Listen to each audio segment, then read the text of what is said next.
1962.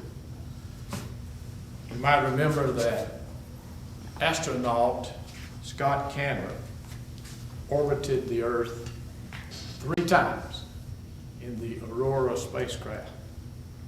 You might remember that the United States Supreme Court ruled that mandatory prayer in public schools was unconstitutional. You might remember in California that former Vice President Richard Nixon lost his race for governor and said, well, you won't have old Dick Nixon to kick around anymore. You remember that? Well, here in Georgia, the stage was set for a revolution in politics when a federal district court ruled that Georgia's county unit system was unconstitutional and therefore issued a writ enjoining the state Democratic Party from holding the election. Of course, that ruling was immediately appealed to a federal court, a federal district court, which ruled likewise. And the Georgia Attorney General responded by filing suit and asking for a ruling from the Supreme Court. That was all well and good, except for the fact that the election was only 3 months away. And as you know, it takes the Supreme Court ages to make rulings. So seeing that the demise of the county unit system was apparent, Governor Ernest Vandiver and the State Democratic Executive Committee decided that the State Democratic Party would hold its election using popular rather than votes. So that brought up a situation which naturally, with former Governor Marvin Griffin as a candidate, opened the door for an urban type politician. And that urban type politician was Carl Sanders, a young senator from Augusta who had a very distinguished career in the Georgia Senate and who had his eyes on becoming lieutenant governor before the court ruled. Sanders was a very wise and popular young politician. He saw his opportunity with the county unit system gone, so he announced that instead of running for lieutenant governor, he would run for governor. Now, prior to that time, the only candidate in the race was former Governor Griffin, who was an accomplished county unit type politician. He believed in rallies and county government officials taking care of his campaign, and he was generally considered at that point the front runner in this race. But as Sanders got in and began moving around the state, began seeing people who believed that Georgia needed a new approach, he began to gain ground. Griffin was running on somewhat of a questionable career as governor of Georgia. There was much corruption in his campaign, in his administration, and so he defended himself thusly. And now I'm going to show you Marvin Griffin giving an account of his administration during that campaign. Was a very intelligent politician. He saw immediately that Griffin probably would conduct a typical Georgia stump-speaking, barbecue feeding rallies around the state. So he took another course. Sanders worked hard, particularly early in the campaign, to point out the differences between himself and Griffin. He did not choose to be one of those traditional Georgia politicians, stump speaker, barbecue feeder. He instead used his good looks and his appeal on television. He's very charismatic, somewhat like John F. Kennedy. People enjoyed talking with him, and he was very friendly. And he stressed, strangely enough at that time, racial moderation and economic development. In other words, he struck out on a campaign that would never have worked during the days of the county unit system. He could not have won the county unit vote at that time, but strangely enough, at the end, when the election was over, he did win all the county units he needed to overcome Griffin in the case that the unit system was not thrown out by the courts. Sanders was a very, very progressive candidate. He attended the University of Georgia, where he married his college sweetheart. He went off to war at 19 years of age. He was a B-17 pilot in World War II.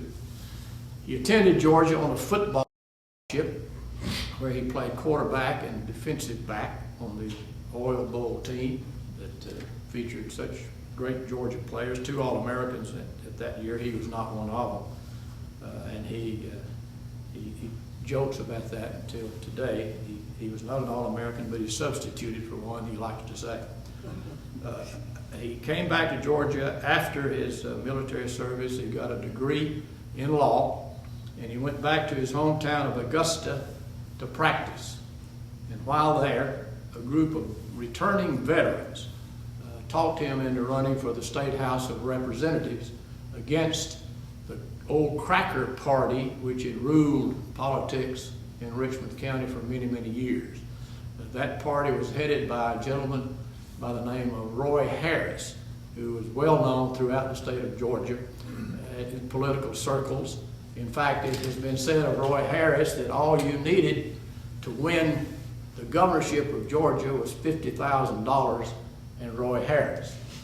That's the image he had around the state. And he was not modest about it. He once said that he could change the outcome of any election in any county even after the polls closed.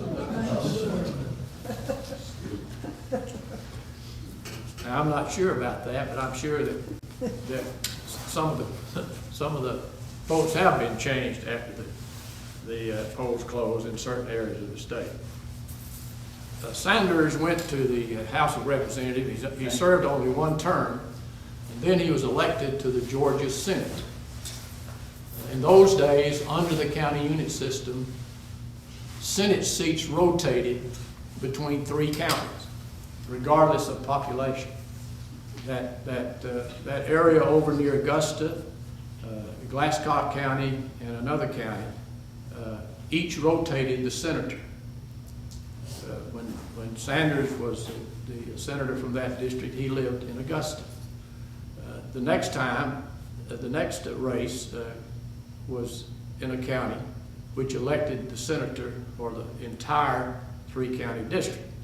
Well, those people were so enamored of his ability that they surrendered their right to elect a senator from their own county and elected him 2 more times. So he served 3 terms at a time when a senator was confined to only 1 term. His talent was quickly recognized by Governor Ernest Vandiver, who named him floor leader, and he served as floor leader until he was elected president pro tem by his fellow senators. So here he was, running for lieutenant governor. Court decision changed all that. He announces for governor, and he's out on the road. And now I would like for you to see an old-time political rally held in Gainesville, Georgia, attracting people from all this area 3 days or 4 days before the election. In those days, for county unit politicians to run against the Atlanta newspapers and the urban areas of the state, particularly Atlanta, where Ivan Allen Jr. Was mayor, a very progressive mayor who did a lot of wonderful things for the city. And as you noticed, Mills B. Lane, who was the president of the Citizens and Southern Bank, which Griffin always referred to as the Citizen and Sanders Bank, because Mr. Lane according to Griffin, had opened up an account for Sanders from which he could draw as much money as he needed to win the election. I seriously doubt if that were the case, but I will tell you that Millsby Lane was a famous citizen in the city of Atlanta at that time. He was well tied into the business community. He was well respected by all. He worked very hard during the days of the civil rights movement to keep peace in the city of Atlanta and the state of Georgia. And I think largely through his efforts, we were able to avoid a lot of the trouble that other cities and other states had. In addition to that, Mills Lane did open up a bank account for the city of Atlanta to build a stadium for the Atlanta Braves, who, as you know, moved to Atlanta from Milwaukee. And the stadium was built as the Atlanta Stadium on funds that were drawn from the bank on the belief that one day the bank would be paid back. And it was. But Lane was a famous citizen of the city of Atlanta and the state of Georgia. And Griffin found it, I guess, to his advantage to point out the fact that Lane, who was an Atlantan who'd worked in the civil rights era, was a detriment to the state of Georgia, and therefore he was supporting Sanders, and that was not good for the people. Well, as we go on, the race, it appeared up until 2 or 3 weeks before Election Day, was being controlled by the Griffin people, and that worried a lot of prominent Georgia politicians, including Senator Talmadge, who persuaded a gentleman by the name of Jim Gillis, who was the state director of transportation and a well-known county unit politician, to go over to the Sanders campaign and bring to Sanders an old pros approach to getting votes out in the counties and out in the state. Election day came. They went to the polls on September the 12th, 1962, to nominate a Democratic Party candidate. And as you probably know, in those days there were no such thing as Republican candidates. So whoever won that primary was in fact the governor of the state. And as it turned out, Sanders won the election by a big vote. It was he defeated Griffin by more than 162,000 popular votes. He also won the most counties, 86 to 73, and had the county unit system been in effect at that time, he would also won that almost 2 to 1.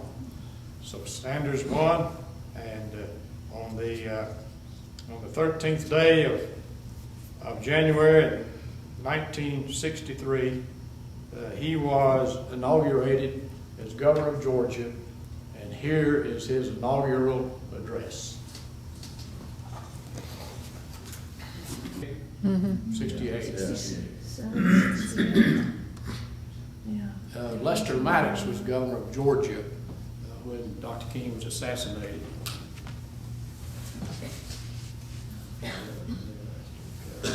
Other questions?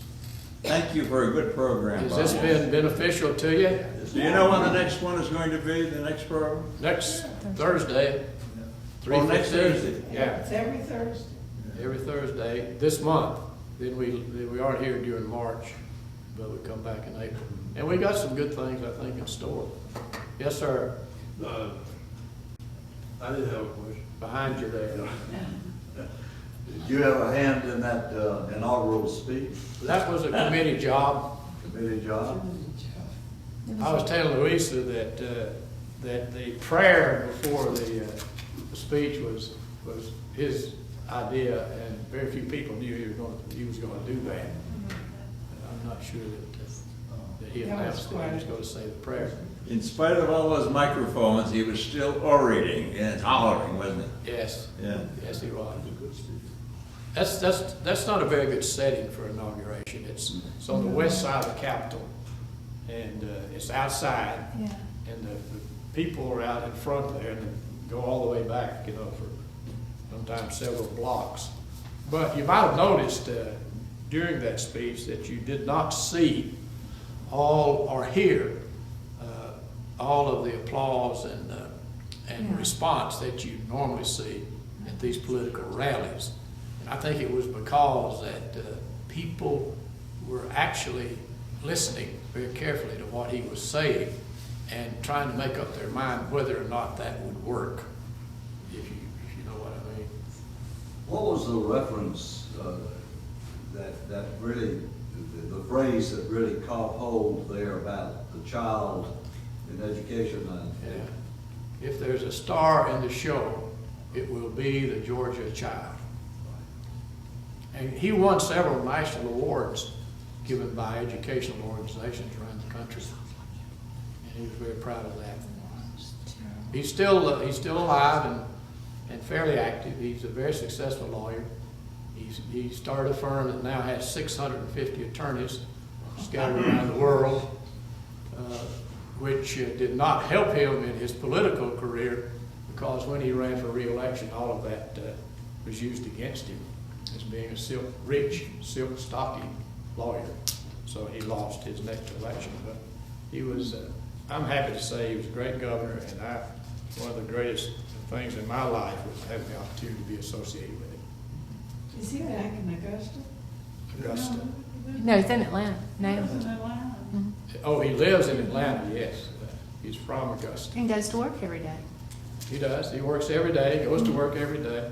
It says that he, you might have seen the interview we had with him, but he said that when he gets on the elevator, that he doesn't know whether the people on the elevator are partners, junior associates, or some guy who just happened to get on the wrong elevator. That's such a big company. Well, thank you for coming. Thank you. Thank you. Probably want to tell him what next